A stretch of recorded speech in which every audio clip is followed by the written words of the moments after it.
안녕하십니까. 사랑하고 존경하는 대전 시민 여러분, 한미동맹 복원과 새로운 인도 태평양 경제 안보 체제 구축을 축하합니다. 바이든 미국 대통령의 방한을 환영합니다. 바이든 미국 대통령이 한국에 왔습니다.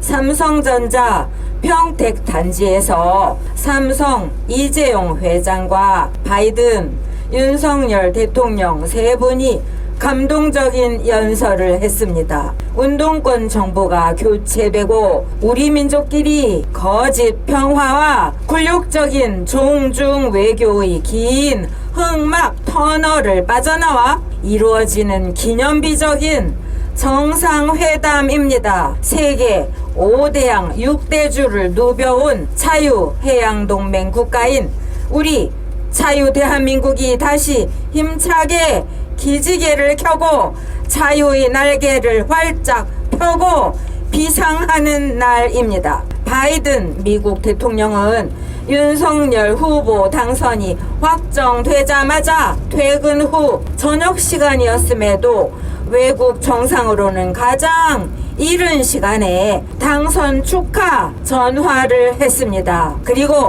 취임한 지 열흘밖에 안 된 신임 대통령을 만나기 위해 일본보다 먼저 대한민국을 방문한 것입니다. 국제정치 외교 전문가가 아니더라도 미국 대통령의 이런 파격적인 행보를 알만한 사람들은 다 알고 있습니다. 우리의 혈맹이며 자유세계를 이끄는 리더 국가인 미국이 그동안 한국의 운동권 정부 때문에 얼마나 속앓이를 해왔는지 알고 있습니다.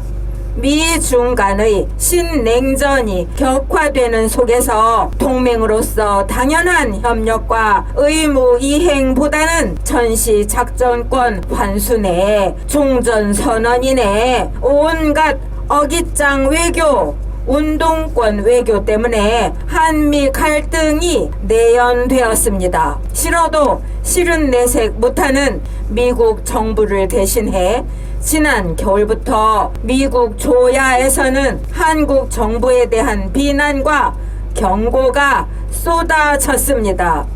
한국이 자신의 무덤 위에서 중국과 함께 춤을 출 것인지 아니면 미국과 협력을 할 것인지 한국이여 양자택일하라 라는 경고가 나왔습니다. 문정권의 종전선언에 미국이 양해하고 협조하기로 한 것처럼 거짓말을 유포해 미국 정부를 곤란하게 할 때는 미국 조야에서 더 이상 한국 정부를 상대할 필요가 없다. 내년 3월 이후 새 정부가 들어설 때까지는 그냥 현상을 유지하는 것이 낫다 라는 말까지 공공연하게 나돌았던 것입니다. 사랑하고 존경하는 자유시민 여러분, 지난해 말과 올해 초까지 한미 관계가 이런 형편이었으니 한국의 비운동권 대통령 후보가 나와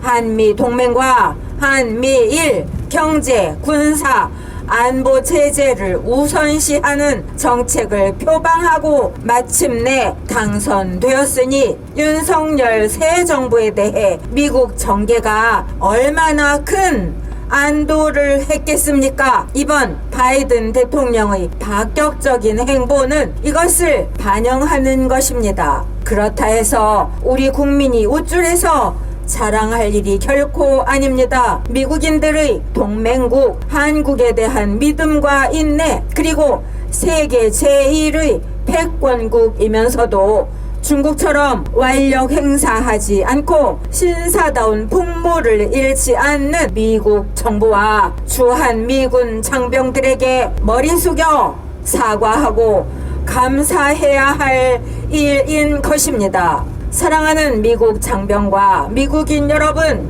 그동안 여러분을 가슴 아프게 해서 죄송합니다.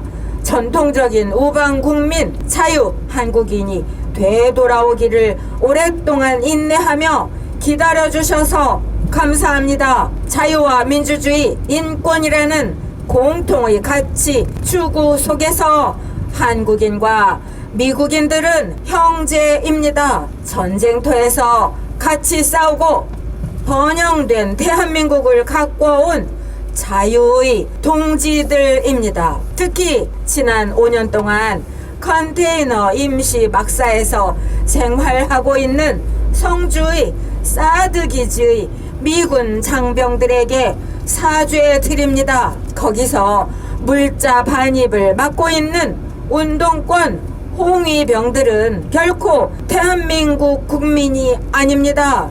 윤석열 정부는 성주 사드기지 출입을 검열하며 사적인 운동권 의용돼 노릇을 하고 있는 국적 불명의 단체들을 즉시 철거해야 합니다. 사드기지 미국 장병들에게 대한민국 국민을 대신해 정식 사과하고 장병들의 기본 생활 복지를 확실히 챙겨줘야 할 것입니다. 이웃과 벗에 대한 기본적 예의조차 망각하는 야만 상태가 5년이나 지속되었다는 것은 참으로 부끄러운 일입니다. 다시 한번 미국 바이든 대통령의 방한을 환영합니다. 전통적인 한미 혈맹을 재건하고 새로운 인도 태평양 경제 안보 체제가 한국에서부터 강건하게 구축되기를 기원합니다. 감사합니다.